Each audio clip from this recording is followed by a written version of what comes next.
জয় জয় শ্রী রাধে।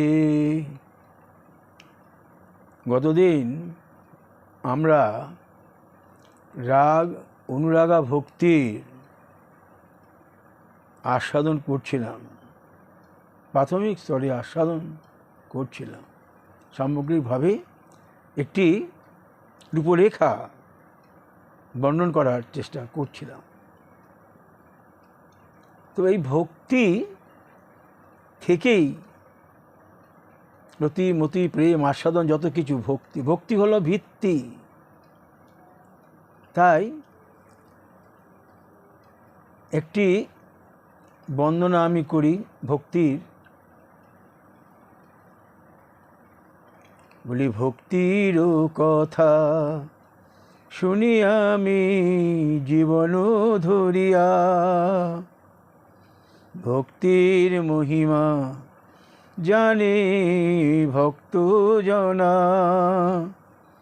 ভক্তির কথা শুনি আমি জীবন ধরিয়া, ভক্তির মহিমা জানে সর্বজনা, ভক্তির চরণ ধরি রহিলাম পড়িয়া, নাহি বুঝিলাম ভক্তি কেমন ধারা, ভক্তির রসসাগরে রহি মজিয়া, নাহি বুঝিলাম ভক্তি কেমন ধারা, তুমি মাতো দাও তব চরণ সুধা, তুমি মাতো দাও মোরে তব চরণ সুধা, তব করুণায় মিলে যদি ভক্তি দেবীর করুণা, নয়ন বাড়ি বহিবে অবিরল ধারা, আশা দিব হৃদয় মাঝে ভক্তি দেবীর একটু করুণা। ভক্তি এমন উপলব্ধ বস্তু, এমন আস্বাদ্য বস্তু, যেটা ভক্ত নিজের হৃদয়ে অনুভব করে, আস্বাদন করে। কেউ এসে তাকে খাইয়ে দিতে পারবে না। নিজেকেই ভক্তির আসনটি হৃদয়ের মাঝে পেতে ভক্তির সঙ্গে মনের কথা আদান প্রদান করতে হবে। এই ভক্তি হচ্ছে কৃষ্ণের প্রীতি থেকেই তো রতি, রতি থেকেই সব। তাহলে এর আগেই বলেছি, গোস্বামীপাদ বললেন আনুকূল্যেন, কৃষ্ণের আনুকূল্যে যে সেবা, সেটাই হচ্ছে ভক্তি।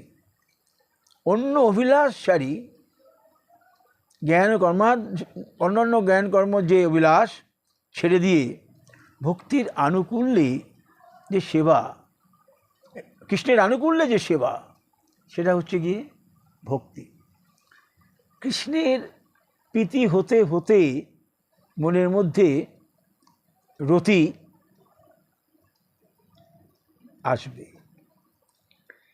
এই রতি থেকেই প্রীতি শ্রদ্ধা রতি এলো।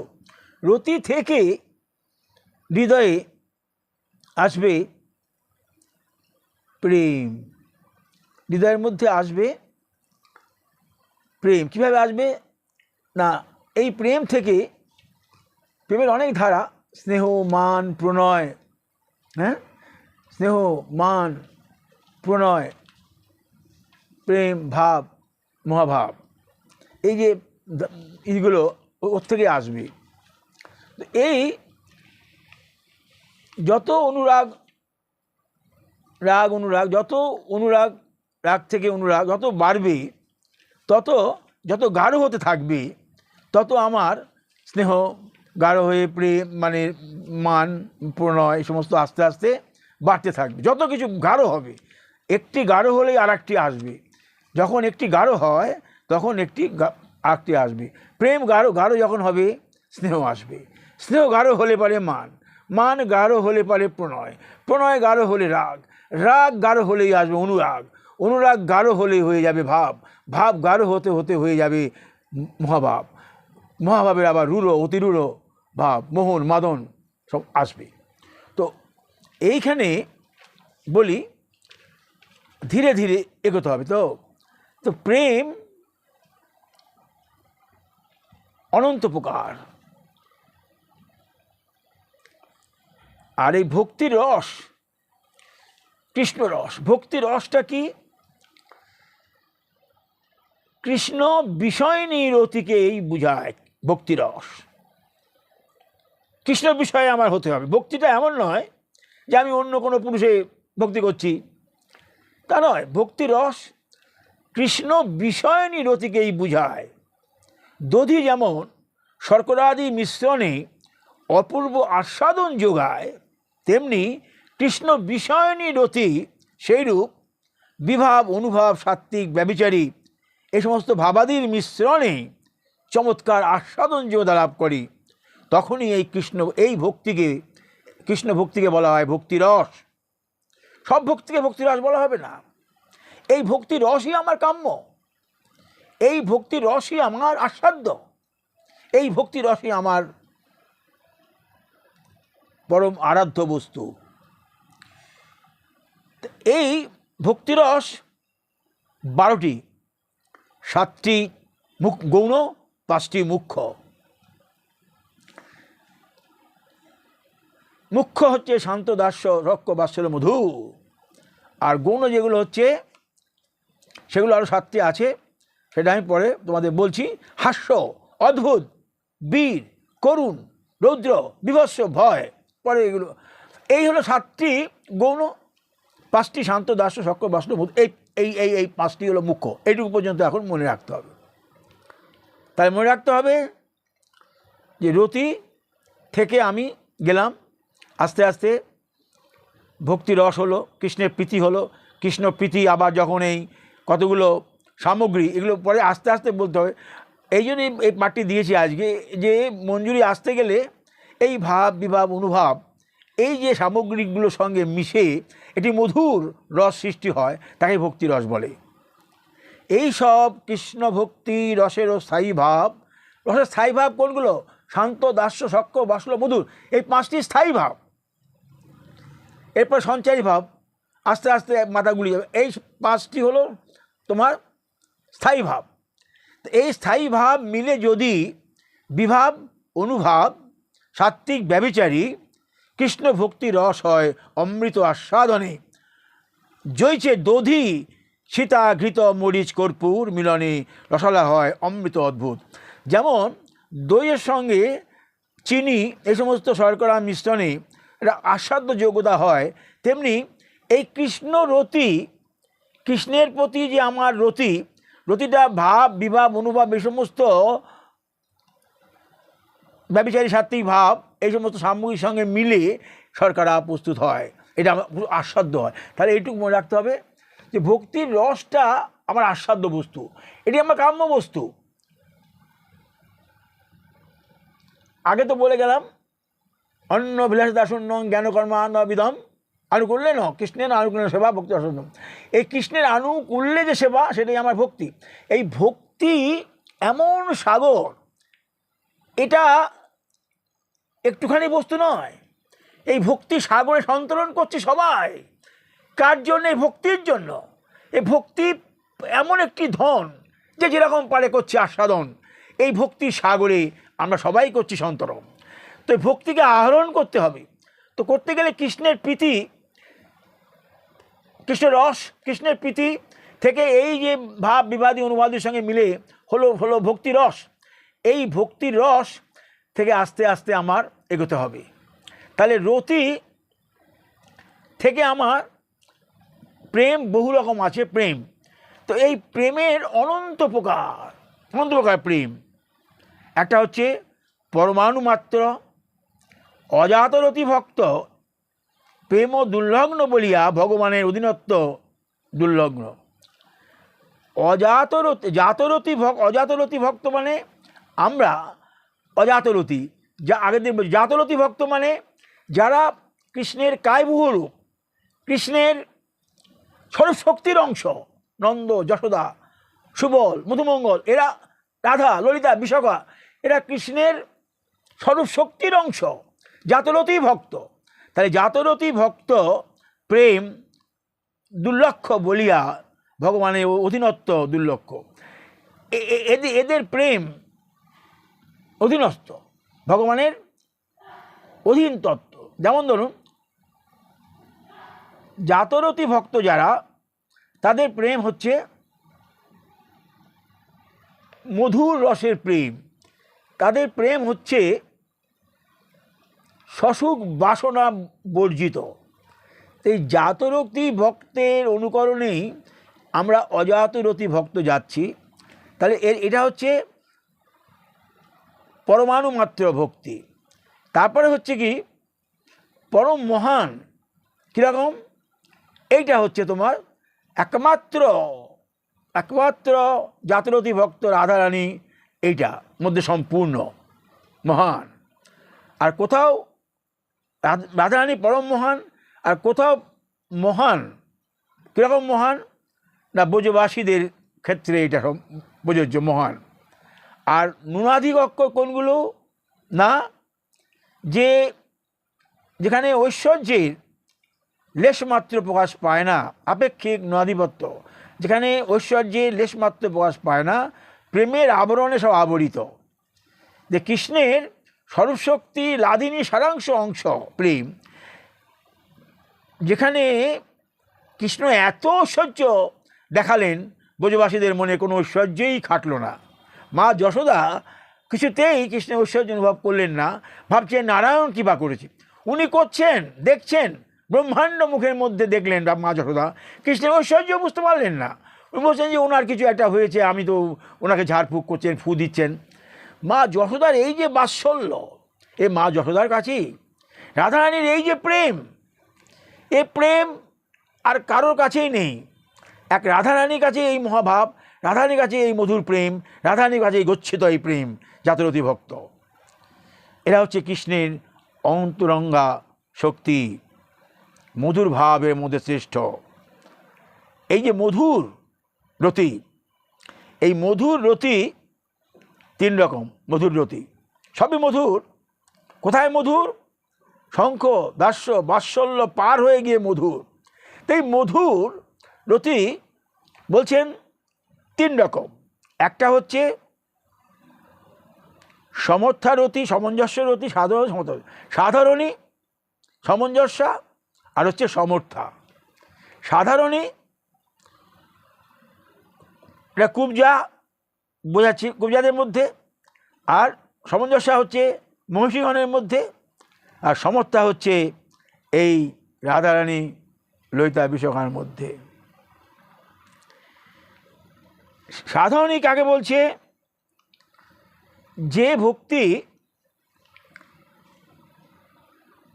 সাধারণ রতি কাকে বলছে? হঠাৎ দেখে মনের মধ্যে একটা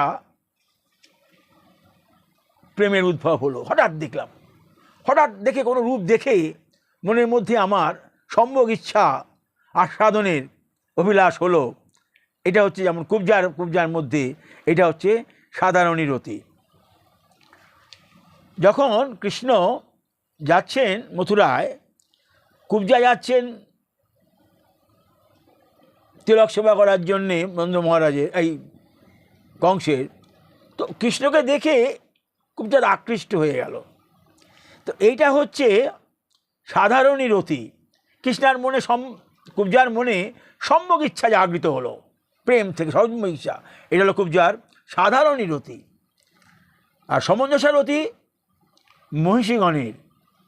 কিরম মহিষীগণের সমঞ্জসা রতি না, মহিষীগণ যখন কৃষ্ণ কারোর সঙ্গে সম্ভোগ আস্বাদন করছেন, মহিষীগণ দূরে থেকে দেখে সেটি আস্বাদন করছেন। দূরে থেকে, কাছে থেকে নয়, দূর থেকে মহিষীগণ সেটি আস্বাদন করছেন। আর সমন্থারতি কাকে বলছে?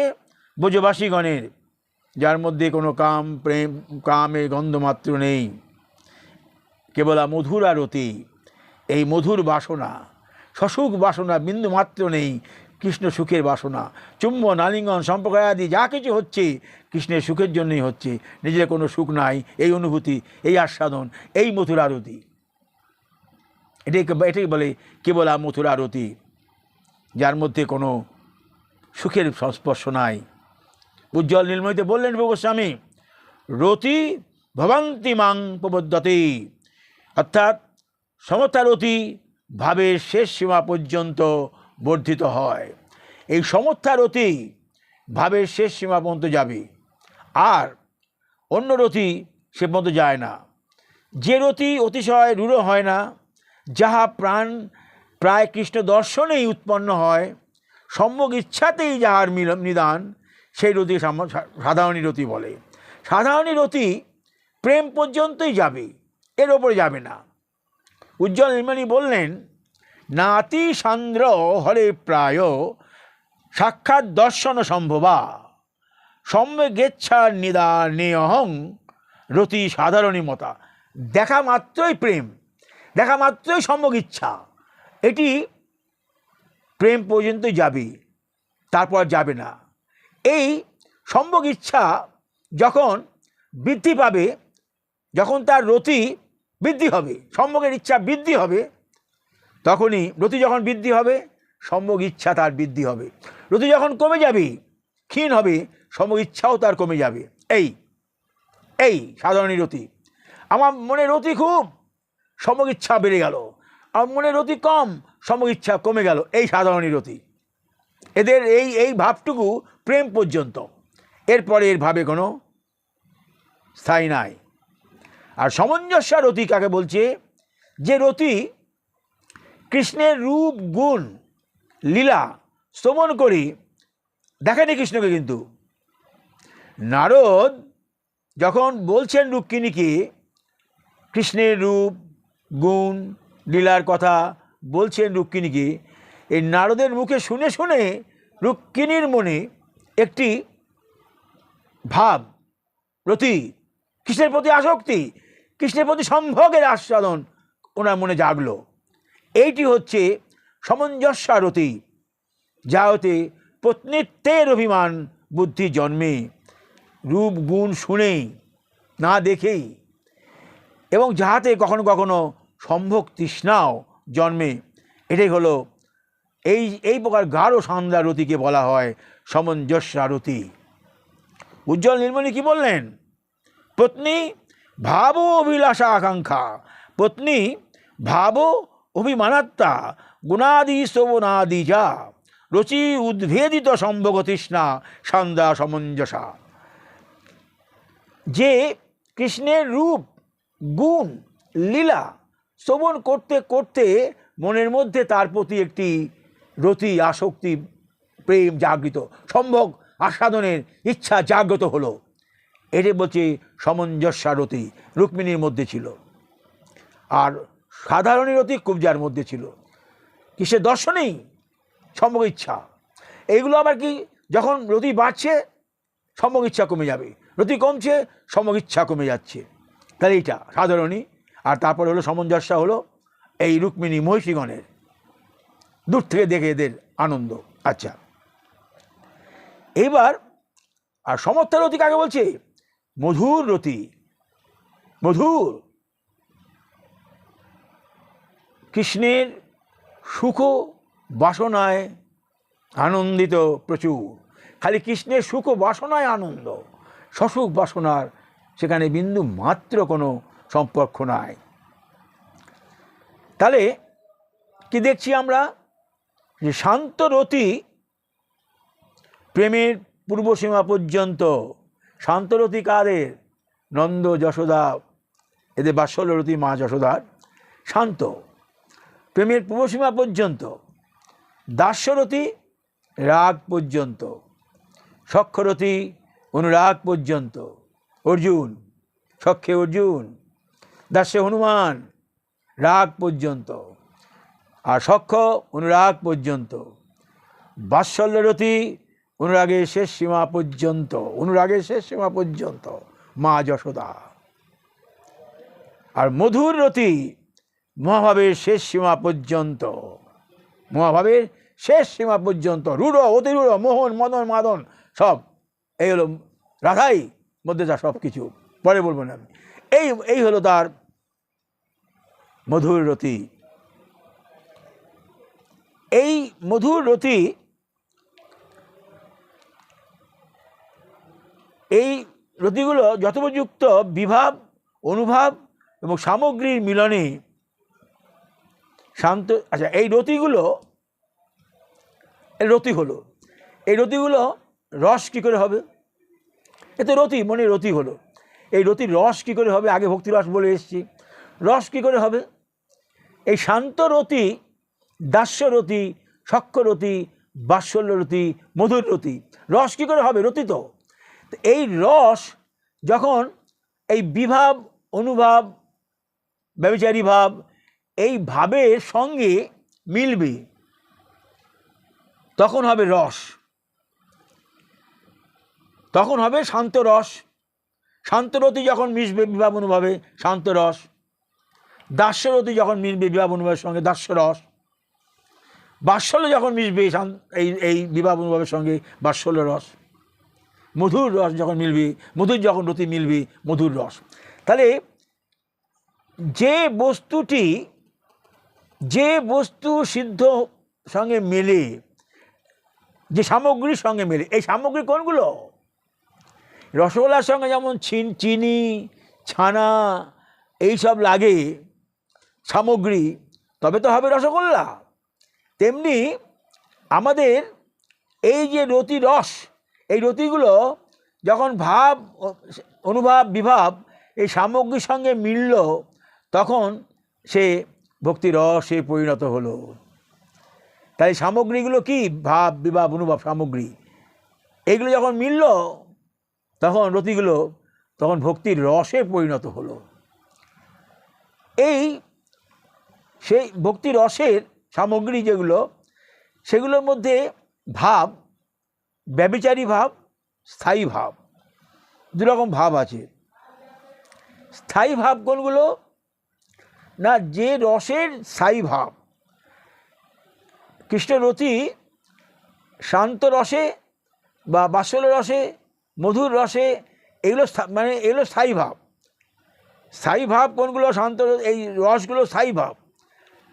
স্থায়ী ভাব, আর সোজা করে বলি, স্থায়ী ভাব কৃষ্ণের রতিতে যে ভাব, কৃষ্ণের রতিতে অনুগত যে ভাব, কৃষ্ণের আনুকূল্যে প্রবাহিত যে ভাব, সেই স্থায়ী ভাব।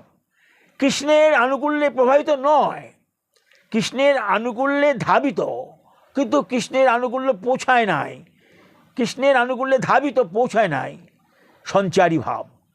স্থায়ী ভাব ওই ওই ওই দাসরথী, বাসুরথী, সরস্বতী সে অবধি যায়নি, সঞ্চারী ভাব। স্থায়ী ভাবত্র সোপোক্ত কৃষ্ণ বিষয়নী রতি, কৃষ্ণ বিষয়ের রতি, কৃষ্ণ বিষয়ের রতিগুলোই হচ্ছে স্থায়ী ভাব। শান্তরতি, বাৎসরতি, মধুর রতি, কৃষ্ণ বিষয়ের রতি, এগুলো স্থায়ী ভাব। এই স্থায়ী ভাবগুলো যখন এই বিভাব, অনুভাব, রসের সঙ্গে, সামগ্রীর সঙ্গে মিলি তখন হয়ে যায় রস, ভক্তি রস।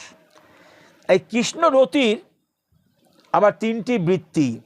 কি বৃত্তি? একটি কর্ম, একটি করণ, একটি ভাব। কর্ম কি?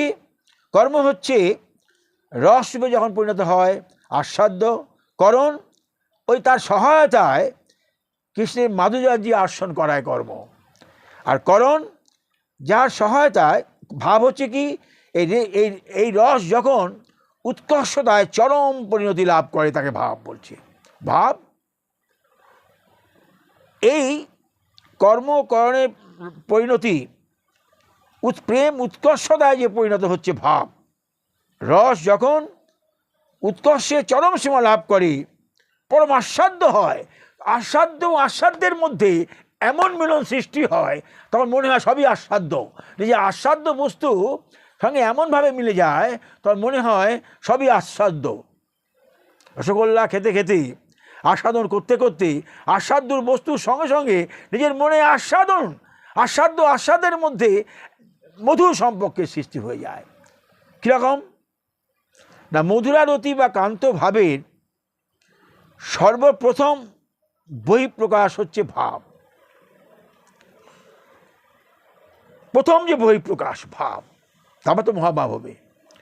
তো ব্রজ সুন্দরীগণের জন্মাবধি কৃষ্ণের প্রীতি জাতরতি ভক্ত রয়েছে, তার যে উদ্দাম মধুরা রতি আখ্যা দেওয়া হচ্ছে, তার মধ্যে যে রতি, জাততি ভক্তের যে রতি, মধুরা রতি, আস্বাদ্য আস্বাদনের স্মৃতি লোপ পেয়ে যায়। তাদের এমন ভাব মধুর যে আস্বাদ্য আস্বাদনের, আমি গোবিন্দকে অন্তরে অনুভব করছি, আস্বাদন করছি। আস্বাদন যদি এমন মধুর হয়, তখন গোবিন্দ আমার হৃদয়ে এমনভাবে বসতি করবেন, তখন এই আমি যে আস্বাদন করছি, আস্বাদের ভাব লোভ হয়ে যায়। রসগোল্লা খেতে খেতে, প্রচুর পরিমাণ মিষ্টান্ন রসগোল্লা খেতে খেতে এমন আস্বাদ্য হয়ে যায়, মনে হয় আমি রসগোল্লায় আবিষ্ট হয়ে পড়েছি। এই আস্বাদনের উপলব্ধ হয়। তাহলে বিভাব হচ্ছে কাকে বললাম?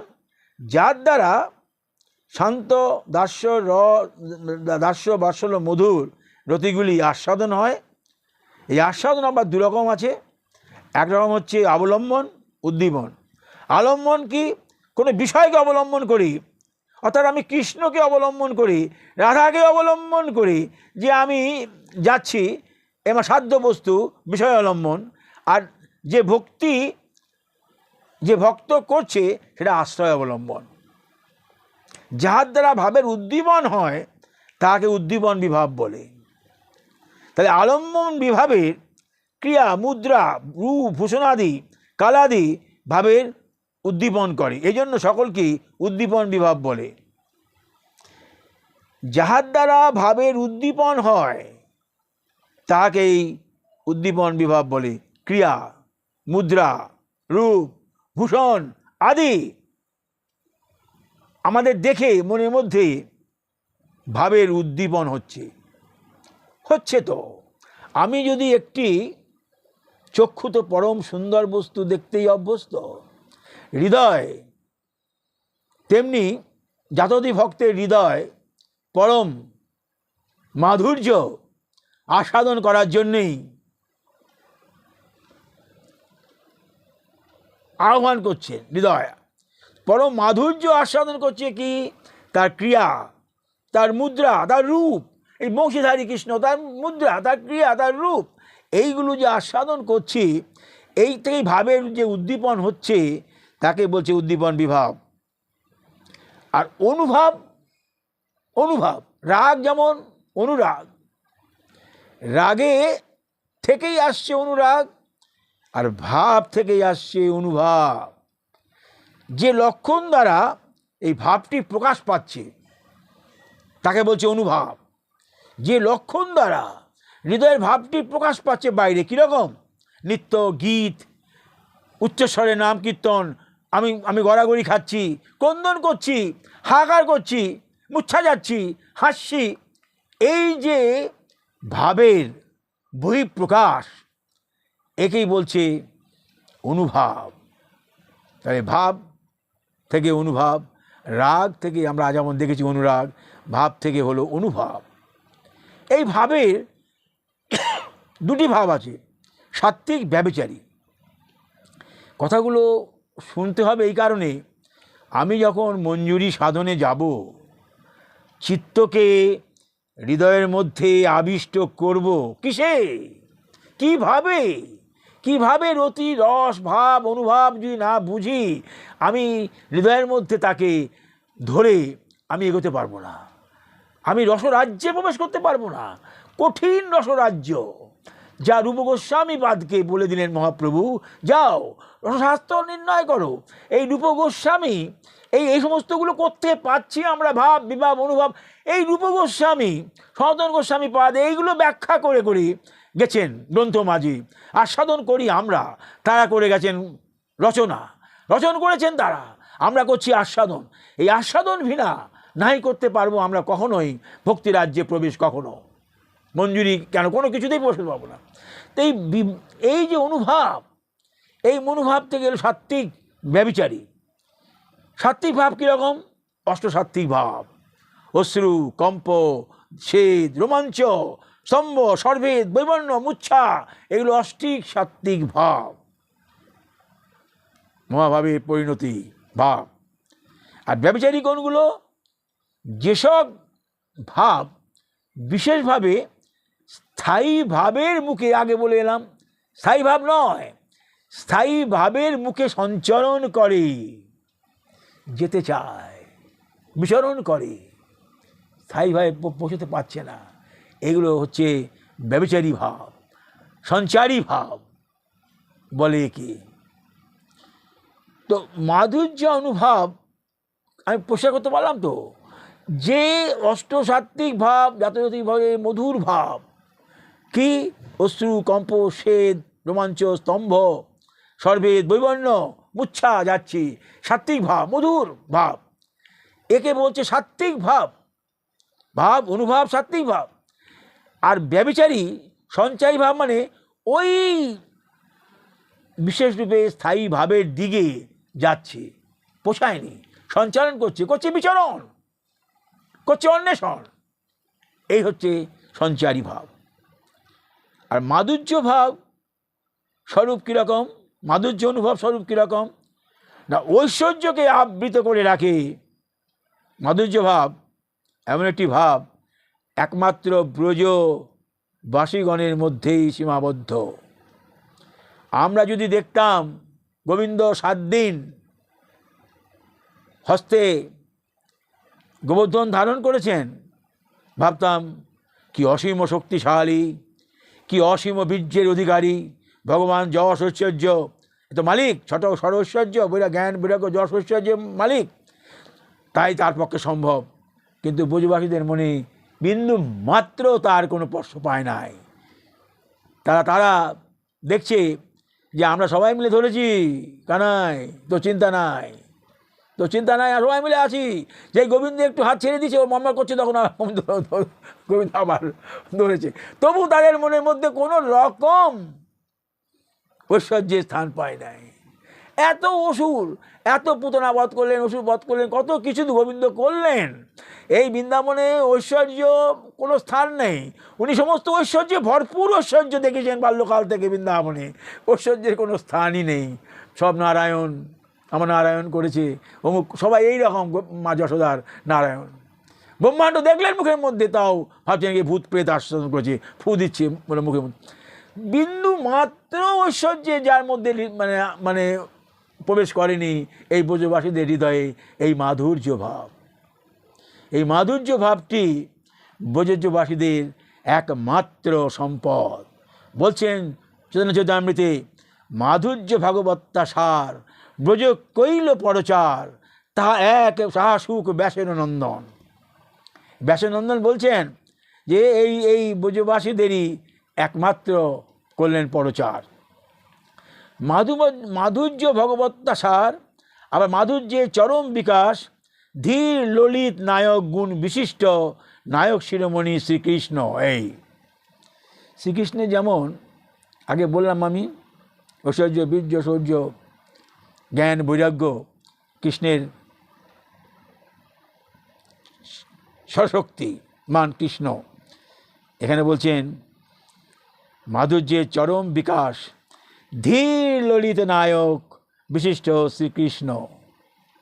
শ্রীকৃষ্ণকে ধীর ললিত নায়ক বলছেন। ধীর লালিত্য গুণই তার সর্বশ্রেষ্ঠ, ধীর লালিত্য গুণই তার সর্বশ্রেষ্ঠ। শ্রী রাধিকা শ্রীকৃষ্ণের ধীর ললিত গুণ বৃদ্ধির জন্য ব্রত করতেন, যাতে মা যশোদাকে নারদ বলেছিল, যতদিন তুমি রাধারানীর হাতে রান্নাটি গোপালকে খাওয়াতে পারবে, গোপালের আয়ু বৃদ্ধি হবে। ওই মা কী করতেন, যাবর থেকে রাধারানী রান্না নিয়ে আসতেন, গোপালকে খাওয়াতেন। এও ঠিক তাই, রাধারানী আবার কী করলো, ধীর ললিত গুণটি বৃদ্ধির জন্যে রাধারানীর ব্রত করতেন, সূর্য পূজা করতেন, কোনোদিন বাদ দেননি, কোনোদিন রাধারানী বাদ দেননি, সূর্য পূজা উনি করে যেতেন। তো এই আমি একটি লিখেছি, এইটাকে শর্ট করে, সাধারণী রতি, সমঞ্জস্য রতি আর সমর্থা রতি। রতির দেখি আমি কত বিধি, সমর্থা রতি, মধুরা রতি, ভাব উল্লসদা রতি। হ্যাঁ, ভাব উল্লসা তো বলি নাই, ভাব উল্লসা রতি আমি পরে বলছি। ভাব উল্লসা রতি, রতির মাঝে পাই ভাবের অনুভূতি, মঞ্জুরি ভাব, স্থায়ী ভাব, সঞ্চারী ভাবের স্থিতি, কৃষ্ণ রতি সমুদ্রে ভাসি আমি। এসবই তো কৃষ্ণ রতি।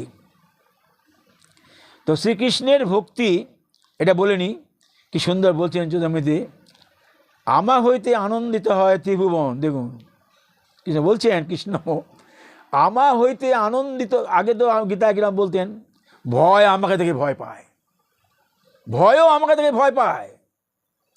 হে অর্জুন, তুমি যুদ্ধ করো, বারবার বলেছেন তো।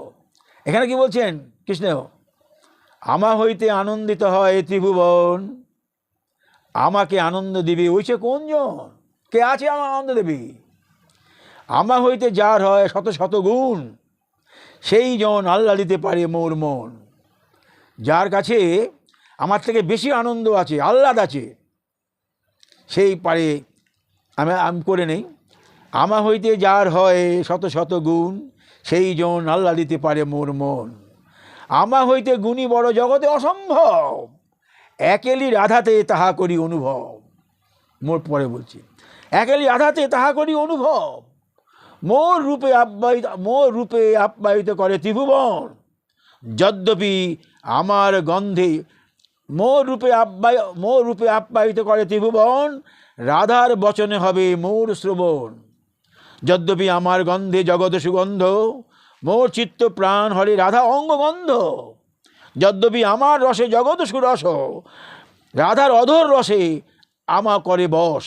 যদ্যপি আমার স্পর্শ কোটি ইন্দু শীতল, রাধিকার স্পর্শে আমা করে সুচিতল। এই মতো জগতের মুখে আমি হেতু, রাধিকার রূপগুণ আমার জীবাতু। রাধা বিনা কৃষ্ণের নাই আছে কোনো জ্ঞান, কোনো চেতন নাই। এখানে কৃষ্ণ বলছেন যে আমার হাতে আছে কোন গুণ বড়, একমাত্র রাধাতেই সেই গুণ বড়। আমা থেকে আমি কার বশ, রাধাতেই আমি বশ। আমি রাধার অনুগত, রাধার চরণ অনুগত। এই রাধা ভাবে ভাবিত গোবিন্দ সব সদা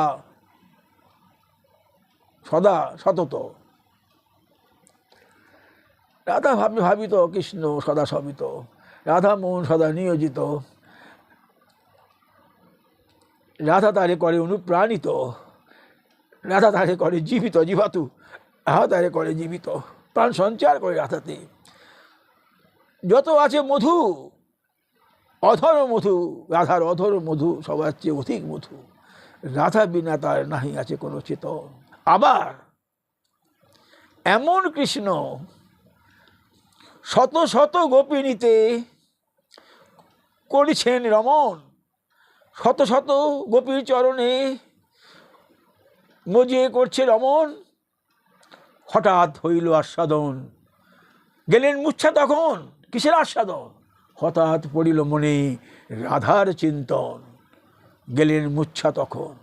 রাধা তার অঙ্গ প্রত্যঙ্গের মধ্যে কৃষ্ণের অভিলাষিত। সারাটি জীবন গোবিন্দ এই রাধা করেছেন অন্বেষণ। সারা জীবন গোবিন্দ করেছেন রাধা মহাভাবের অন্বেষণ।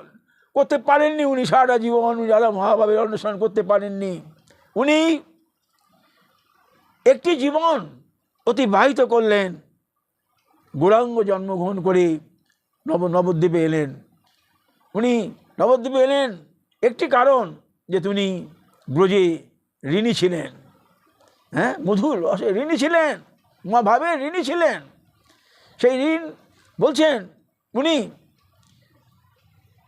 কই ছন রাধা প্রেম, কই ছন মোর মধুরিমা, কই ছন সুখে তিহভূর। কেমন রাধা প্রেম, রাধা প্রেম কেমন?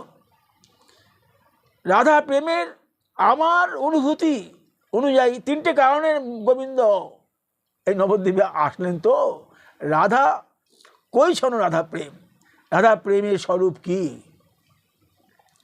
কই ছন মোর মধুরিমা, আমি যে রাধাকে আস্বাদন করি, কই ছন মোর মধুরিমা, আমি যে রাধাকে মনের মধ্যে আস্বাদন করি, কই ছন সুখে তিহভূর, সেই আস্বাদনটা রাধার হৃদয়ে কিভাবে আস্বাদিত হচ্ছে, তার কি বা ধরন। আমি একটি গান করেছিলাম, এখন খেয়াল হবে না, খেয়াল প্রথমেই আমি যখন পাঠ দিই প্রথমেই করেছিলাম যে রাধার প্রেম মহিমা কিরূপ, কিভাবে তিনি আস্বাদন করেন, তার কি ধরন। আমার আনন্দ, আমি যে তার আনন্দ আস্বাদন করি, তার সেই আস্বাদনটা, তার সেই আস্বাদনটা তার হৃদয়ে কী বা করে, কীভাবে করে তিনি আস্বাদন। তাহলে কই ছন রাধা প্রেম বলছেন গৌরাঙ্গ, কই ছন রাধা প্রেম, রাধা প্রেম কীরূপ। সারা জীবন দাপড়ে উনি ছিলেন 11 বছর রাধার সঙ্গে, 114 বছর ছিলেন মথুরা দ্বারকায়। কিন্তু এই 11টি বছর কৈশোর লীলা, দিবারাত্র উনি কৈশোর ক্রিয়া করেছেন, দিবারাত্র রাধারানীর সঙ্গে সঙ্গ ক্রিয়া করেছেন, দিবারাত্র তিনি সম্ভোগ আস্বাদন করেছেন, দিবারাত্র তিনি ওনাকে হৃদয়ে ধারণ করেছেন, হৃদয়াত্র উনি ধারণ করেও রাধার সীমা পরিসীমা পায় নাই। এই গৌরাঙ্গর জন্মগ্রহণ করে বলছেন, উনি বলে গেলেন আমি তোমাদের কাছে ঋণী রইলাম, রাসে বললেন আমি তোমাদের কাছে ঋণী। এই নবদ্বীপে এসে বলছেন, কই ছন রাধা প্রেম, রাধা প্রেম কিরূপ, কই ছন মোর মধুরিমা, আমার মনের মধ্যে সেই আস্বাদনটা কিরূপ।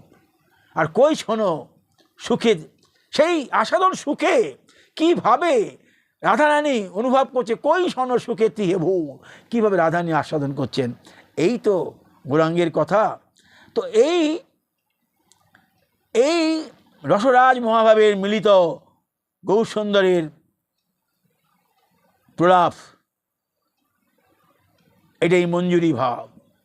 এই যে প্রলাপ, এই যে আস্বাদন, এই যে বিলাপ, মনের মধ্যে রমন, এই মঞ্জুরি ভাবের সাধন উনি করে গেলেন, দেখে গেলেন। উনি 24 বছর বেঁচে রইলেন, এই 48 বছর বেঁচে রইলেন পৃথিবীতে। 24 বৎসর সংসার করলেন। সংসার করলেন মানে পড়াশুনো করলেন, টোল করলেন, কীর্তন করলেন, কাজীকে পরাস্ত করলেন, কত কিছু করলেন, বিবাহ করলেন, করে সংসার ছেড়ে বাকি 24টি বছর উনি সন্ন্যাস গ্রহণ করলেন। এই সন্ন্যাস গ্রহণ করে 6টি বছর উনি দাক্ষিণাত্য ভ্রমণ করলেন, বৃন্দাবন ভ্রমণ করলেন, সমস্ত জায়গায় ভ্রমণ করলেন, করে আস্বাদন করলেন কি করে আমি এই ভক্তি গ্রন্থ রচনা করব, কি করে আমি ধর্ম প্রচার করব, কি করে আমার সনাতন ধর্ম প্রতিষ্ঠিত করব, কি করে আমি মঞ্জুরি স্বরূপের ভজন আনব। তাই উনি করলেন কি, এই 6টি বছর উনি এই রূপ, সনাতন, রঘুনাথ, জীব গোস্বামীপাদ সবাইকে সংগ্রহ করলেন। চট করেই হয়নি, পরাজিত করলেন সমস্ত পণ্ডিতদের, সাহু ভট্টাচার্যকে পরাজিত করলেন, অত বড় পণ্ডিত তোমার পুরীর পরাজিত করলেন, দীক্ষিত করলেন। কাশীর যে অত বড় পণ্ডিত প্রকাশানন্দকে পরাজিত করলেন, প্রকাশানন্দ নাম দিলেন, দিয়ে তাকে বশীভূত করলেন। এইভাবে করে অর্থ কোথায় পাবেন, প্রতাপরুদ্র বশীভূত করলেন, প্রতাপরুদ্রকে দীক্ষিত করলেন, টাকার কোনো অভাব হলো না।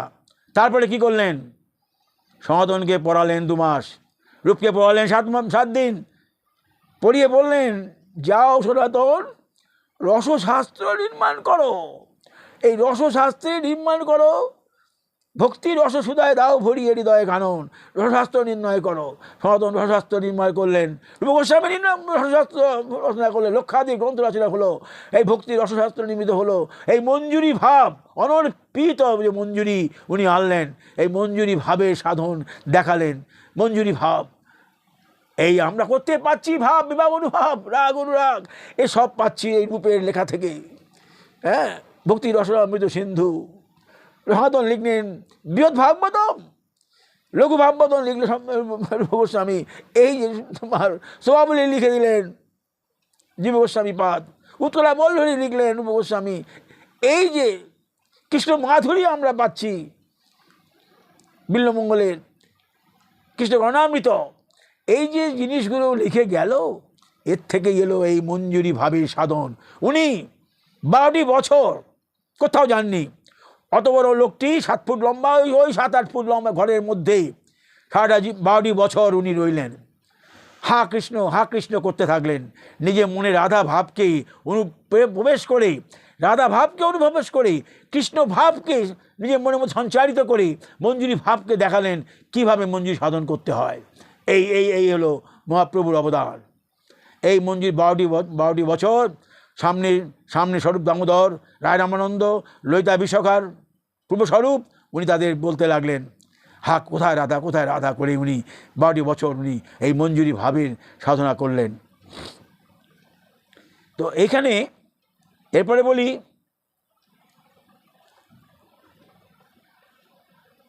মঞ্জুরিগণের এই যে মঞ্জুরিগণ যুগল কিশোরের প্রতি কীরকম নিষ্ঠা দেখুন। রাধারানীর সঙ্গে বলছেন ভবতী অবিবাদ্য চাটবী পরমজ্জেশ্বরী বর্জমর্থয়ে ভবদীয়তয়া কৃপাং যথাময়ী কুর্যাদুদি গায়ম্বকান্তক। আগেও বলেছি, হে উজ্জেশ্বরী কার্তিকোদীশ্বরী দেবী, তোমাকে অভিবাদনপূর্বক চাটুবাক্যে বলিতেছি যে তোমার কৃপায় আমার প্রতি অধিকতর কৃপা করি স্নেহ প্রকাশ করেন। বলছেন ডাইরেক্ট যাওয়া যে যায় না, মহাপ্রভু উনি নিজের মধ্যে রেখে রাধে রাধে করে গেছেন। আমাদের মঞ্জুরিদের কি করতে হবে? কাউকে অবলম্বন করতে হবে, কাউকে অবলম্বন করে এগোতে হবে। অজাতরতি ভক্ত জাতরতি ভক্তের চরণ ধরেই এগোতে হবে। তাই বলছে কৃষ্ণ স্বামীকে প্রার্থনা করছে প্রতিপদ্য ভবদ্যমর্থয়ে পশুপালেন্দ্র কুমার কাকুভি ব্রজ যৌবত মলি মালিকা করুণা পাত্র মিমং জনং কুরু। উৎকলা বল্লভীতে বললেন রূপ গোস্বামী, দেখুন হে ব্রজেন্দ্রনন্দন, আপনাকে প্রণিপাতপূর্বক বহু কাকু বাক্যে এই প্রার্থনা করিতেছি, আমি যাহাতে ব্রজসুন্দরীগণের শিরোমণি সে রাধার করুণা পাত্রী হইতে পারি, কৃপা করি তাহাই করুন। এই যে রূপ গোস্বামীকে মহাপ্রভু পাঠালেন, মঞ্জুরি ভাব দিতে বলছেন এই ভাবটি অর্জন করতে গেলে আমাদের চরণ দাস্যের কথা স্বীকার করতে হবে। আস্তে আস্তে চরণ দাস্যে আসতে হবে, তবে তো আমি পাবো ভাব। কাকে পাবো? বলছেন আমার ঈশ্বরী হন বৃন্দাবনেশ্বরী, তার প্রাণনাথ জানি ভোজগিরিধারী। আমার ঈশ্বরী তুমি রাধা, তোমার প্রাণনাথ গোবিন্দ, তাই আমি ভোজগিরিধারী।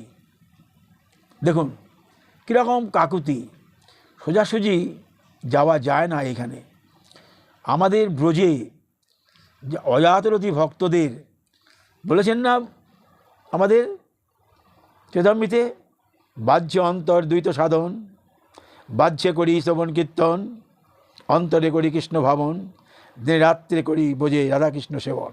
এই পুরো ভজনটা আমি বাহ্যে শ্রবণ কীর্তন যা কিছু করি, অন্তরে তো ভাববো গুরু প্রদত্ত সিদ্ধ দেহ নিয়ে ভাববো ভাবন, আর বোঝে রাধাকৃষ্ণ করবো আমি সেবন।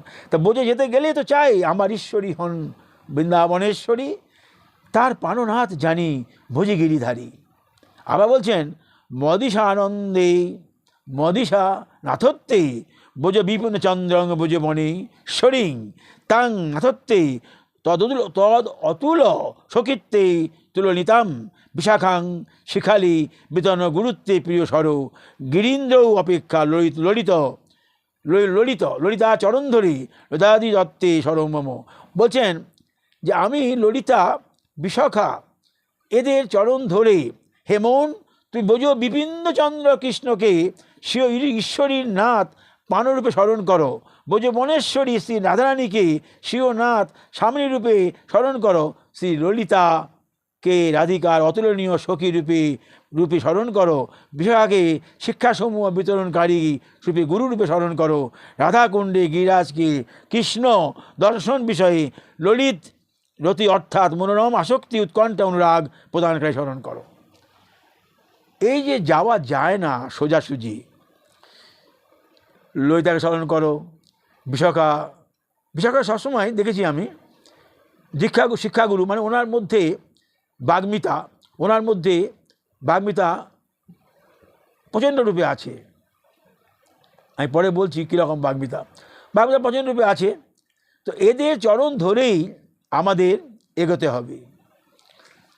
রসরাজ মহাভাবের একভূত মূর্তিতে আমার বৈশিষ্ট্যে ভাবোল্লাসারতি ভাব উল্লাসারতি সমর্থারতি, তো রাধারানীর ব্রজদের সমর্থারতি, এই সমর্থারতি চরম পরিণতি হচ্ছে ভাব উল্লাসারতি।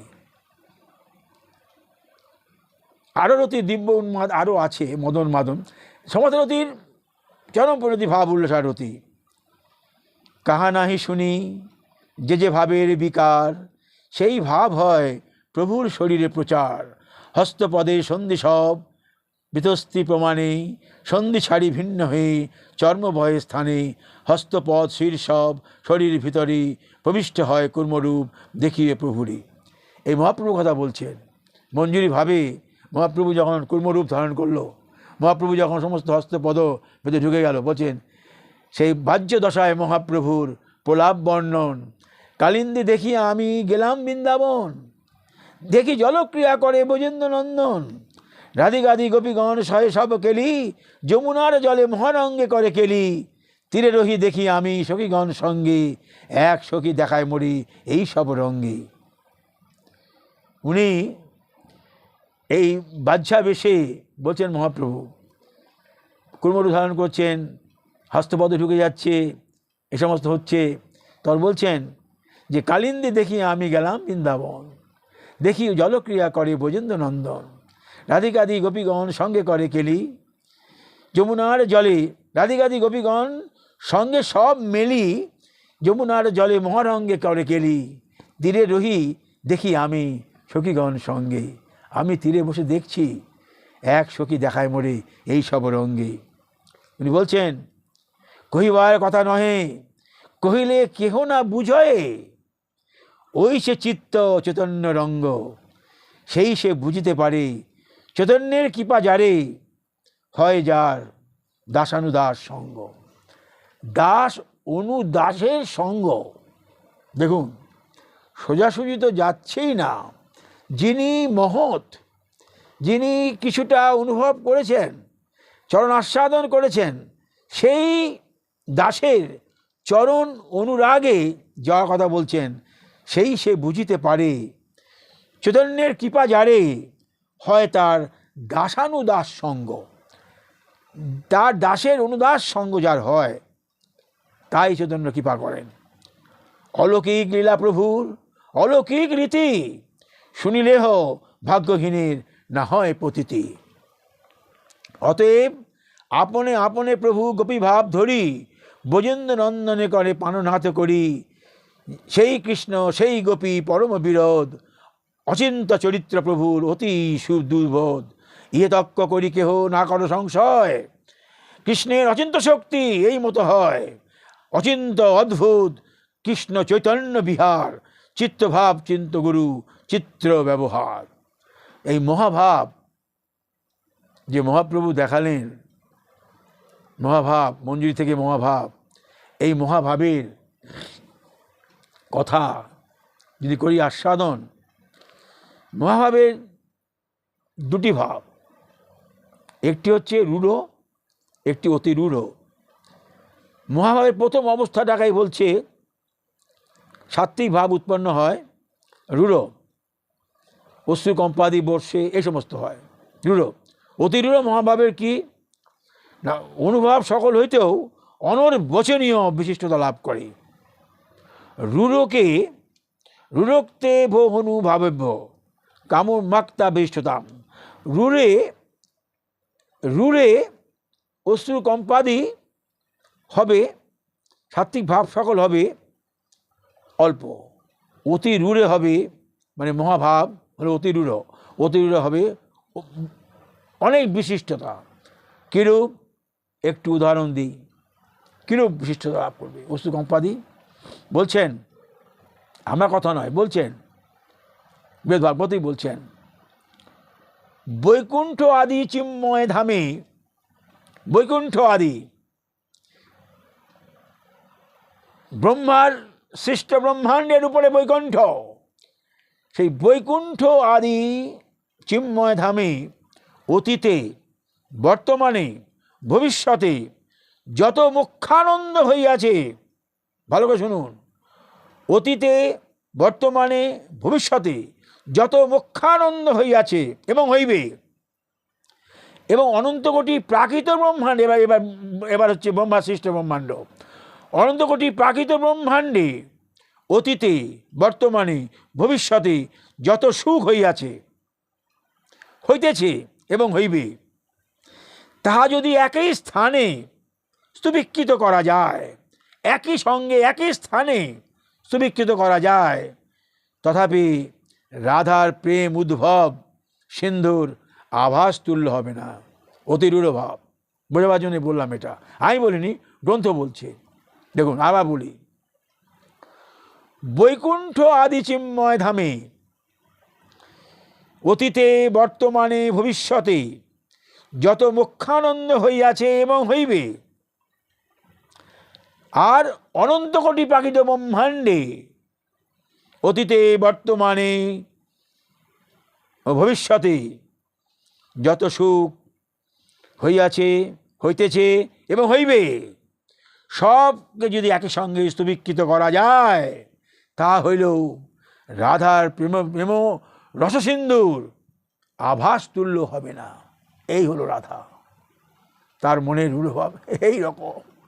আবার বলছে যে তার দুঃখ দেখুন, বৈকুণ্ঠ আদি চিন্ময় ধামে অতীতকালে বর্তমানে ভবিষ্যতে ভক্তগণের প্রেম উৎকণ্ঠা জনিত যত দুঃখ হইয়াছে, হইতেছে এবং হইবে, অনন্ত কোটি প্রাকৃত ব্রহ্মাণ্ডে যত যন্ত্রণাদি, নরক যন্ত্রণাদি যত দুঃখ তিন কালে হইয়াছে, হইতেছে এবং হইবে, তৎসমস্ত যদি একই স্থানে সুবিকৃত করা যায়, তাহা হইল রাধিকার প্রেম উৎকণ্ঠাজনক দুঃখ সমুদ্রের এক কণাও হইবে না, আভাস তুল্য হইবে। দেখুন তার দুঃখ, মহাভাবের দুঃখ, তার মহাভাবের সুখ সম্পদ কি কীভাবে বললেন দেখুন।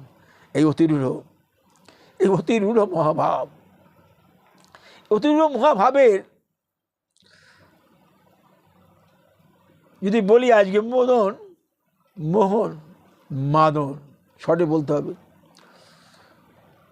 যে অতিরূঢ় মহাভাবে শ্রীকৃষ্ণ এবং রাধা উভয়ের দেহেই সাত্ত্বিক ভাব সুষ্ঠু রূপে প্রকাশ পায়। কৃষ্ণেরও হচ্ছে, রাধারও হচ্ছে। মদনও স দয়যত্র সাত্ত্বিক ও দীপ্ত ষষ্ঠভাব, উভয়ের দেহে সাত্ত্বিক বিক্রিয়া হচ্ছে, সাত্ত্বিক ক্রিয়া হচ্ছে। এই মদনের দুটি ক্রিয়া, কৃষ্ণের সহিত মিলনে রাধা ব্রজসুন্দরী চিত্তে যে মহাভাব উদিত হয়, তখন চিকিৎসের চিত্তে ক্ষোভ জন্মে। সেই ক্ষোভ দেখে মহিষীগণের চিত্তেও ক্ষোভ জন্মে, তাতে ক্ষোভ উপস্থিত হয়। এই কথা কীরকম হলো যে রাধার সঙ্গে কৃষ্ণের মিলন যখন হচ্ছে, কৃষ্ণের মনেও ক্ষোভ হচ্ছে, আর দূর থেকে যদি দেখে লুকিয়ে এই সমস্ত মহিষীগণ, কান্তাগণ, তাদেরও মনে ক্ষোভ সৃষ্টি হয় দূর থেকে। ওই সমঞ্জসারতি বলেছি আগে। চন্দ্রাবলী আদি যে সমস্ত কান্তাগণ প্রেম সম্পদের জন্য বিখ্যাত। চন্দ্রা কম নয়। রাধার সৌন্দর্যে বিমোহিত গোবিন্দ, আমি দেখেছি ললিত মাধবী বারবার ছুটে যাচ্ছেন চন্দ্রার কাছে, চন্দ্রার কাছে গিয়ে বলছেন তুমি ছাড়া আমার গতি নেই। চন্দ্রার কাছে গিয়ে বলছেন, সেই চন্দ্রার প্রেম থেকেও অধিক প্রেমে মদনক্ষ মহাভাব এই রাধার। কীরকম ভাব রাধার না, যদি রাধা দেখুন, যে এটা একটু পরে বললে ভালো হয়, বলি যদি রাধা দেখে কোনো কুঞ্জ থেকে কারো একটি ফুল বা কারো একটি কুমকুম বা কারো একটি কেশ গোবিন্দের জামায় বা কোনো জায়গায় লেগেছে, ওই দেখে রাধার কত তার কাকুতি মিনতি, পরে বলছি দেখুন। তা এই রাধিকার যে যুথেই সম্ভব, চন্দ্রাবলীর কাছে যা প্রেমে, চন্দ্রাবলীর প্রেমের কথা প্রসিদ্ধ, তার থেকেও অধিক প্রেম এই মোহন রাধার যুথেই সম্ভব। একটা যুথের অধীশ্বরী এক একজন, রাধা যুদ্ধে রাধা, ললিতা যুদ্ধে ললিতা, বিশাখা যুদ্ধে বিশাখা, চন্দ্রাবলী যুদ্ধে চন্দ্রা, প্রত্যেকটি একটি একটি যুথ কুঞ্জ আছে, গোবিন্দ যান সেখানে। আবার রাধা যুদ্ধে ললিতা বিশাখা সবাই থাকে, মঞ্জুরা বাইরে থেকে দেখে, এগুলো আস্বাদন পরে হবে। তো এই হলো চন্দ্রা। তো মোহন বিরহ অবস্থায় এই এই এই প্রথমে বললাম আমি মদন, মদন হলো যে তোমার মহিষীগণ দূর থেকে দেখছেন চন্দ্রার প্রেম মদন। আর মোহন কি বিরহ অবস্থায় এই মদনের রূপ, এই মদনকে বলে মোহন। তখন বিরহজনিত ভাবে সাত্ত্বিক ভাব সুদীপ্ত হয়ে যাওয়া ওঠে, সুদীপ্ত হয়ে ওঠে। কীরকম না, দন্ত সকল খটখট করে কাঁপতে থাকে, শরীর কাঁপতে থাকে, হ্যাঁ, বৈবর্ণের শ্বেত প্রাপ্তি হয়, পুলকের দেহ কাঠালের মতো হয়। এগুলো হচ্ছে মহাভাবের মোহন। যে এই মোহনে শরীর কম্পিত হতে থাকে, দাঁত খটখট করতে কাঁপতে থাকে, এইগুলো। তো প্রায় বৃন্দাবনের সজ্জাং মোহন অয় মধুচন্তি। তো এটা একটু উদাহরণ দিই, মোহনের অনুভব কীরকম। কান্তা আলিঙ্গিত থাকা সত্ত্বেও কৃষ্ণের মূর্ছা, এই মোহন। কান্তা কর্তৃক আলিঙ্গিত, রুক্মিণী সত্যভামা কর্তৃক আলিঙ্গিত, রসে মোজিত হতে হতেও রাধার প্রেমে আবিষ্ট মূর্ছা, এই একটি মোহনের অনুভব। আরেকটি অসহ্য দুঃখ স্বীকার করে কৃষ্ণ সুখ কামনা। কৃষ্ণের মথুরা অবস্থান কালে দেখুন অসংখ্য দুঃখ, তাও কৃষ্ণ সুখ কামনা করছে। কীরকম, কৃষ্ণে মথুরা গেছেন, ব্রজ সুন্দরীরা না খেয়ে 7 দিন অতিবাহিত করছে, ক্রন্দনে দিন অতিবাহিত করছে। যখন কৃষ্ণ পাঠালেন উদ্ধবকে, যা উদ্ধব দেখে এসো ওরা কেমন আছে, এটা এখন বর্ণনার কথা নয়, এটা বলছি। এলেন উদ্ধব, উদ্ধব আসার পরে ওরা বলছেন যে হে উদ্ধব, আমাদের তো দুঃখ আছেই, তুমি এখানে আসলে যদি আমার কৃষ্ণের দুঃখ হয়, তুমি এখানে এসো না। দেখুন অতি দুঃখে জর্জরিত, তবু কৃষ্ণ সুখেই লালায়িত। তুমি এখানে এসো না, যদি কৃষ্ণের কষ্ট হয় তুমি এসো না। আবার ব্রহ্মাণ্ডের ক্ষোভ কীরকম, এই এই এই মোহনে। শ্রীকৃষ্ণের দ্বারকা থাকার সময় রাধার মোহন ভাব এমন উৎস হইল, এমন মোহন ভাব এলো, সমস্ত প্রাকৃত ব্রহ্মাণ্ড এবং বৈকুণ্ঠ পর্যন্ত ক্ষোভপ্রাপ্ত হয়েছিল।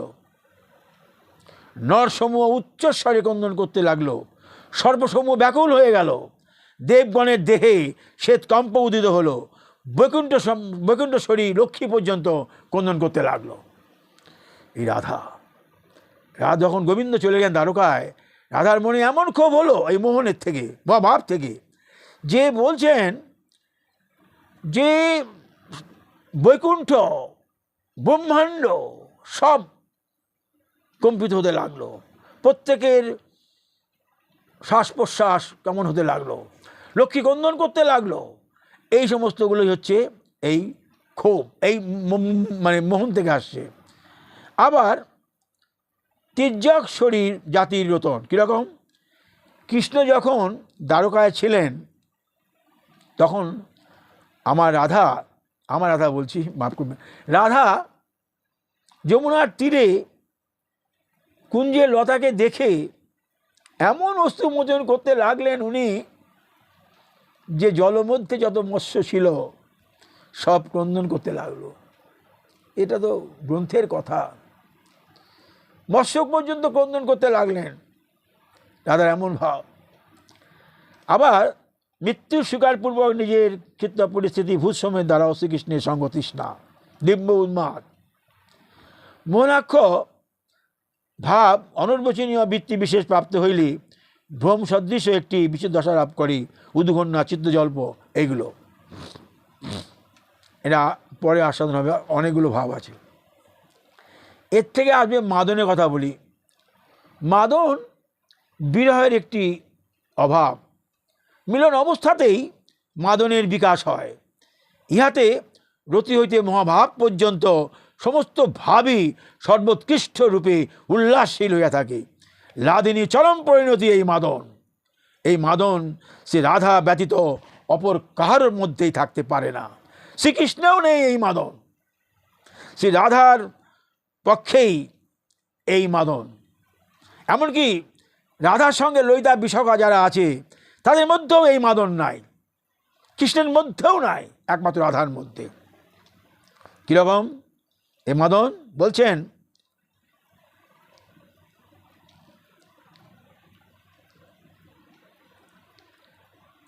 রাধা এমন মাদনে অনুপ্রাণিত যে বস্তুর কোনো চেতন নেই, হ্যাঁ, যে ব্যক্তির কোনো আস্বাদন নেই,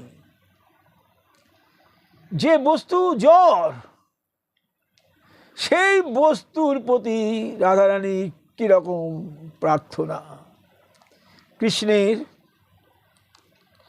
সম্ভোগের কোনো গন্ধ পেলে, যেমন বংশী কৃষ্ণের অধরে চুম্বন করছে, বংশী, সেই বংশীকে স্তুতি করছেন, তোমার কী সৌভাগ্য, হ্যাঁ, তুমি তার অধর চুম্বন আস্বাদন করছো। দেখুন, বা ধরুন কোনো একটি ফুল গোবিন্দ নিয়ে এলো বক্ষে করে, আলিঙ্গন করেছেন, কোনো বক্ষে আলিঙ্গন এলেন, ফুলকে উনি প্রার্থনা করছেন, তোমার কি সৌভাগ্য, তুমি কৃষ্ণ অঙ্গ স্পর্শ করেছ, কৃষ্ণের সঙ্গ বিলাস করেছ। এই এই এইরকম জড়বস্তু, তার প্রতি কি তার কাকুতি মিনতি, কি তার সংবেদন। আচ্ছা, কৃষ্ণেও নেই, যে কৃষ্ণের 64 গুণের অধিকারী, সে কৃষ্ণের মধ্যেও তার কোনো প্রভাব নাই। রাধারানীর এই মাদন ভাব, হ্যাঁ, কৃষ্ণের দর্শন স্পর্শন, একটি সম্ভোগের আলিঙ্গন, চুম্বন, সম্পর্ক আদি অসংখ্য সম্ভোগ লীলা আনন্দ একসঙ্গে অনুভব করেন রাধারানী। দেখুন, রাধারানী এমন গুণ, কৃষ্ণ নেই, কিন্তু উনি সশরীরে একই দেহে সঙ্গম অনুভব করেন। উনি কৃষ্ণ রাধা পুরুষ স্ত্রীর উভয় সঙ্গম অনুভব করেন একমাত্র রাধারানী। কৃষ্ণের দর্শন স্পর্শন, কোনো একটি সম্ভোগের আলিঙ্গন, চুম্বন, সম্পদাদি অসংখ্য সম্ভোগ লীলার আনন্দ যুগবৎ তিনি অনুভব করেন, অসংখ্য লীলা অনুভব করছেন রাধারানী। এই রাধারানীর পক্ষেই সম্ভব। তার এমন চেতন, এমন অনুভব, এমন মদনাক্ষ মহাভাব গোবিন্দ সারা জীবনেও অনুভব করতে পারেনি। 12 বছর ওই গম্ভীরার মাঝে ক্রন্দন করে গেছেন, কতটুকু আস্বাদন করতে পেরেছেন তিনি বলতে পারবেন। তো এই অসংখ্য সম্ভোগ লীলা যোগ এব ভব দেশ বিচিত্র কোপি মাদন যদ বিলাসা বিরাজন্তে নিত্যলীলা সহু সদাহা। উজ্জ্বল নির্মিত বললেন, যা কিছু বলছেন তো রূপ সনাতন, এরাই তো বলছেন, এরাই তো বলে আমাদের শেখাচ্ছেন, আমরা বলতে পারছি বিন্দুমাত্র, কোত্থেকে পাচ্ছি তাদের কাছ থেকেই। ওই মহাপ্রভু বলেছেন যাও রচনা করো, তারা রচনা করেছেন, তারা অনুভব করেছেন, তারা মঞ্জুরিভাবে আস্বাদন করেছেন, দর্শন করেছেন, করে এইগুলো লিখেছেন। আমরা আস্বাদন করছি, ওই তাদের চরণ ধরে বিন্দু মাত্র বলার চেষ্টা করছি মাত্র।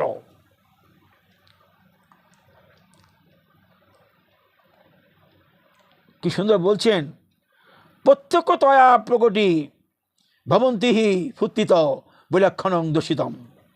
যে সময়ে বংশীর তপস্যার অনুসন্ধান করেন সেই সময়ে কৃষ্ণ কর্তৃক আলিঙ্গন চুম্বনাদি সহস্র প্রকার সম্ভোগ লীলা যুগপথ অনুভব করেন। একমাত্র আগে বললাম, সহস্র যুগপথ সম্ভোগ লীলা, একই দেহে একই সঙ্গে যুগপথ অনুসন্ধান করছেন, নেই কৃষ্ণ, যুগপথ উনি আস্বাদন করছেন। এইটা হলো রাধারানীর পক্ষে সম্ভব, আর কারোর পক্ষে সম্ভব নয়। তাহলে মোহন আর মাদনের পার্থক্য বিরহে মদন, মিলনে মাদন। বুঝতে পেরেছেন?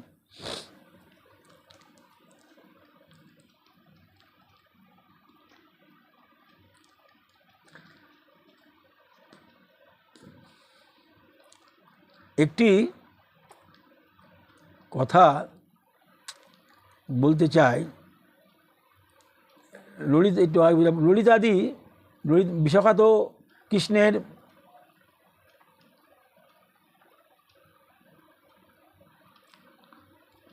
বহির অঙ্গ বিচরণ করেন। বিশাখা তো সুন্দর মহাপ্রভু একটি কথা বলেছিলেন, ভুলে যাচ্ছি, সুন্দর কথায় ছিন্ন। ললিতা তার বাইরের বিচরণশীল আত্মা, বিশাখা বাইরের বিচরণশীল আত্মা। তো একদিন রাধারানী বলছেন যে, বিশাখা তুমি কৃষ্ণকে আমার কাছে একটু সমগাস্বাদন করাও বিশাখাকে, কিন্তু এমনভাবে তুমি যাবে কৃষ্ণ যেন না বুঝতে পারে যে আমি তোমায় পাঠিয়েছি। তুমি গিয়ে পুষ্প চয়ন করবে, চয়ন করে গান করতে থাকবে, এমন গান করবে যেন কৃষ্ণ না বুঝতে পারে যে তুমি আমার বন্দনা করছো, তুমি সখীদের বন্দনা করবে। তো কৃষ্ণ তোমাকে প্রশ্ন করবে, হে হে বিশাখা, তুমি চট করে তুমি চমকিত হয়ে যাবে, যেন জানো না তুমি কিছু, কিন্তু তুমি কৃষ্ণকে দেখেই গেছে কিন্তু জানো না কিছু। তুমি বলবেন কী হলো, উনি বলবেন তুমি কার কথা বলছো? রাধিকার কথা না তো, রাধা বলছি না তো, না তুমি রাধিকাকে আমার করতে পারো? বলছে রাধিকাকে কী করে তোমার সঙ্গে দর্শন করাবো, তুমি হলে বিপরীত মেরুতে অবস্থান করো, তুমি চঞ্চল উনি ধীর, তুমি অশুদ্ধ উনি শুদ্ধ, তুমি লম্পট উনি উনি উনি হলেন মানে কুলবধূ। তো গোবিন্দ সেখানে উত্তর দিচ্ছেন, আমি চঞ্চল কীরকম? আমি 7 দিন গোবর্ধন ধারণ করেছি, কী করে তা ধারণ করলাম? আমি চঞ্চল। আর আমি লম্পট, আমি ব্রহ্মচারী, আমি ভাগুড়ির কাছে আমি দীক্ষা নিয়েছি কৃষ্ণ মন্ত্রে, আমি ব্রহ্মচারী। তুই বললেন আমি অসুচি, কী করে আমি অসুচি হব? হ্যাঁ, আমি নিত্য স্নান করছি, নিত্য আমি আমার যে শৃঙ্গার হচ্ছে সব কিছু হচ্ছে, সবাই করছে। তুমি যে বলছো যে অসুচি বললেন আর লম্পট বললেন, তুমি ব্রহ্মচারীর কথা বললেন, গোধানের কথা বললেন, এইভাবে বলার পরে তখন বলছেন যে তুমি আমাকে দেখাতে পারো রাধারানীকে? কী করে দেখাবো? বলে আমি গোবর্ধনে একটি শিবমূর্তি স্থাপন করব এবং তাকে লেপনাদি করব আমি, তুমি নিয়ে আসবে রাধারানীকে, আমি দূরে থাকবো। রাধারানী এসে ওইখানে রাধারানী দেখুন নৃত্য করতেন উনি, সূর্য পূজা, আমি শিব পূজা বললাম নাকি, না সূর্য, নিত্য মানে সূর্য মন্দির স্থাপন করবেন, নিত্য সূর্য পূজা করতেন। তো ওই সূর্য পূজা করতেন কীরকম?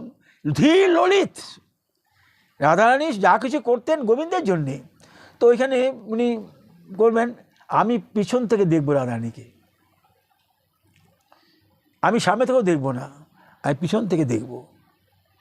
তখন তুমি আমাকে আমার কথা বলবে, এভাবে তুমি আমার মিলনটি করাবে। তারপর বাকিটা এইভাবে উনি বললেন। তো এই যে আমি বলার উদ্দেশ্য যে ললিতাকে আমি ললিত মাধবও দেখেছি, এই বিশাখাকেও দেখেছি, উনি পণ্ডিত। চন্দ্রাবলীও খুবই বিচক্ষণ। চন্দ্রাবলীর কাছে মানে গোবিন্দ বারবার বারবার উনি পরাজিত হন, আর বিশাখাকে লাগালেন এইভাবে আস্বাদন করার জন্যে। এই কথাটুকু আমি ওইখানে বলার জন্য আমি ব্যস্ত ছিলাম, এই কথাটি বলে দিলাম। আর একটা জিনিস লাস্টে বলি, যে স্থায়ী ভাব, সব কিছু তো যদি ভুলেও যান, স্থায়ী ভাব, এই শান্তরতি, দাস্যরতি, বাষ্ণরতি, মধুরতি, এগুলো কৃষ্ণরতি, এগুলো স্থায়ী ভাব। আর সঞ্চারী ভাব হচ্ছে এদের অনুগমন করছে সঞ্চারী ভাব। ভক্তি রসশাস্ত্রে যে প্রীতির বিষয়, কৃষ্ণ প্রীতির বিষয়, সেটাই হচ্ছে স্থায়ী ভাব। এইটুকু মনে রাখবেন। কৃষ্ণ প্রীতি বিনা অন্য কোনো ভাবের আমার কোনো কথা নেই। কৃষ্ণ প্রীতিতে যে ভাব, সেটাই স্থায়ী ভাব। আর কৃষ্ণে রতির তরঙ্গ বিশেষ ভাব উল্লসারতি সঞ্চারী মধ্যে পরিণত হইয়া থাকে স্থায়ী ভাব। এই ভাব উল্লসারতি সঞ্চারী মধ্যে পরিণত হইয়া স্থায়ী ভাব আখ্যা লাভ করলেন কেন?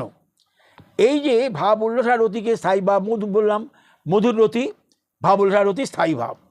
তো এই স্থায়ী ভাবটা কেন হলো না? ভাব উল্লসারতিকে রূপগোস্বামী পাদ অনুসরণ করে, সব তো রূপের সৃষ্টি, সনাতনের সৃষ্টি, এই রতিকে অনুসরণ করে, তাকে স্মরণ করে উনি লিপিবদ্ধ করলেন সঞ্চারী ভাবের সঙ্গে এর সাদৃশ্য আছে। উনি টিকা করলেন, তদিদং তত্রানুস্মৃত্য লিখিতমপি সঞ্চারিণাম অন্তে যোজনীয়ং তত্রৈব সজাতীয় তুল্যা। এটা সজাতীয় সাত, সজাতীয় কার সঙ্গে সজাতীয় না? ওই সঞ্চারীর সঙ্গে সজাতীয়। তো ললিতাদি সখীগণের প্রতি যে স্নেহ, তাহাও মধুর রসের সঞ্চারী ভাব। ললিতাদি সখীগণের যে স্নেহ, তাহাও মধুর রসের সঞ্চারী ভাব। এটাই নতুন ভাবের সৃষ্টি করলেন এই রূপ গোস্বামী। বললেন মধুর রস, মধুর রসের সঞ্চারী। মধুর রস কৃষ্ণ প্রীতি থেকে মহাভাব, রাধারানীর সমর্থারতি থেকে মহাভাব, মহাভাবের যে থেকে উল্লাস, ভাব উল্লাস, এটা বলছেন যে একটা বিশেষ নাম দিলেন উনি, যে মধুর রসের সঞ্চারী ভাব। কীরকম? সখীর প্রতি রাধার স্নেহ। গোবর্ধন পর নিকুঞ্জে একটি কৃষ্ণের সহিত বিহারিণী শ্রী রাধা কর্তৃক ললিতার সুখ মজ্জাদি স্নেহাবধি দর্শন করুন। কীরকম না? ললিতা সখীকে বললেন, হে সুন্দরী, শ্রী রাধা পর্বত পরি শ্রী হরির সহিত বিহার করিতে পুলকাঞ্চিত কলেবরে। এই যে মথুরারতি ভাব উল্লসদা সঞ্চারী কেন বলছেন উনি? রাধা কর্তৃক ললিতার মুখ মার্জনাদি স্নেহাবধি দর্শন করত। কৃষ্ণের সঙ্গে রাধিকার সম্ভোগ আস্বাদন হতে হতে উনি ওই ললিতার মুখটি মার্জন করে দিচ্ছেন, তার কুন্তল মার্জন করছেন রাধারানী।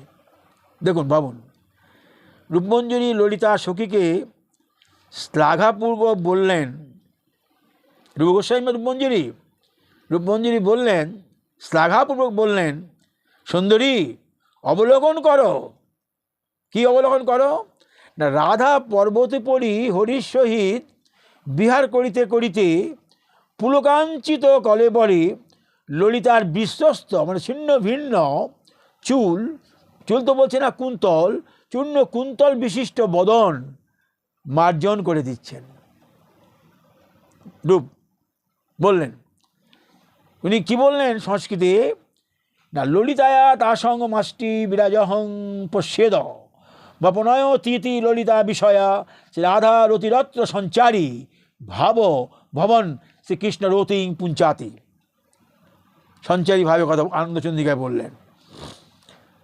উত্তর শ্লোকের টিকায় বিশ্বনাথ চক্রবর্তী, শুনুন, এই যত ভাবের রাজ্যে যাবেন, রূপ গোস্বামী বলবেন, সনাতন গোস্বামী বলবেন, বিশ্বনাথ চক্রবর্তী টিকা করবেন, একই যার যার মনের মধ্যে যে আস্বাদন, সেই আস্বাদনেরটাই ওনারা বর্ণন করছেন। এই রতিরস আস্বাদনই হচ্ছে মঞ্জুরি ভজনের একান্ত উপলব্ধি, আস্বাদন, একান্ত উপলব্ধ বস্তু। উনি বললেন কি, এই টিকায় চক্রবর্তী বললেন, বিশ্বনাথ চক্রবর্তী বললেন, ন তস্যা সঞ্চারিত্বাং নাপি সাদিত্য মিতি ভাব, অর্থাৎ ললিতার প্রতি রাধারানীর যে স্নেহ, তাহা শ্রী রাধারানীর শ্রীকৃষ্ণ বিষয়ক প্রীতি হইতে অধিক নয়। এটা উনি বলছেন। ঠিকই, উনিও যে রূপ গোস্বামী যেটা বলেছেন উনি ওইভাবে বললেন, উনি ভাবটাকে বিশ্লেষণ করেননি। উনি বললেন রূপ গোস্বামী যে সম্ভব হতে হতে দেখো দেখো ললিতা কিরূপ, এই তোমার সখী দেখো দেখো ললিতা কিরূপ, এই তার বিশ্বস্ত চূর্ণ কুন্তল বদনখানি মার্জন করছেন। এটি বললেন, বললেন এটি মধুর রসেরই সঞ্চারী। বিশ্বনাথ চক্রবর্তীর আস্বাদন দেখুন, ললিতার প্রতি রাধারানীর যে স্নেহ, তার রাধারানীর শ্রীকৃষ্ণ বিষয়ক প্রীতি হইতে অধিক নয়। কৃষ্ণের সঙ্গে সম্ভোগ করছেন, ওনার যে বদন মুছাচ্ছেন, কৃষ্ণের চেয়ে অধিক প্রীতি নয়, কৃষ্ণের বিষয়ক প্রীতি হইতে অধিক নয়। সুতরাং রাধারানী ললিতার প্রতি যে স্নেহ তাহা মধুর রসের একটি নতুন সঞ্চারী ভাব। ব্যাখ্যা করলেন, এক একজন ভক্তের এক এক রকম ব্যাখ্যা। কোথায় ছিল মঞ্জুরি, কোথায় ছিল? মহাপ্রভু তো আনলেন, মহাপ্রভু দেখালেন 12টি বছর গম্ভীরার মাঝে, মহাপ্রভু বললেন সনাতন রূপকে তৈরি কর রসগ্রন্থ। এইভাবে মঞ্জুরি ভাবের আস্বাদন আমরা করব, বিচরণ মঞ্জুরির মাঝে করিব বিচরণ, সন্তরণ করিব, দিনের পর দিন করব। আমার যতটুকু গোবিন্দ দিয়েছে আস্বাদন আমি করব, আমাদের চরণে করিব নিবেদন। আজ এখানেই করি, শেষ করি। একটি সঙ্গীত আমি দিতে পারি যদি হয়, মঞ্জুরি খাতা আমার আছে।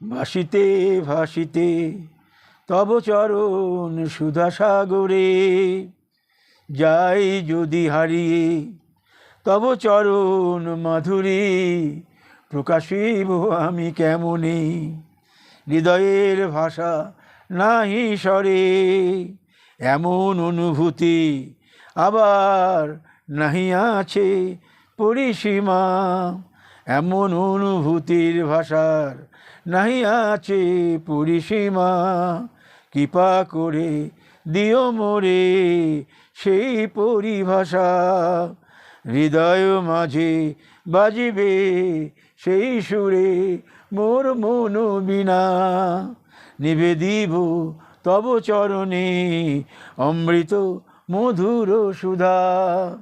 জয় জয় শ্রী রাধে শ্যাম। কৃপা করবেন।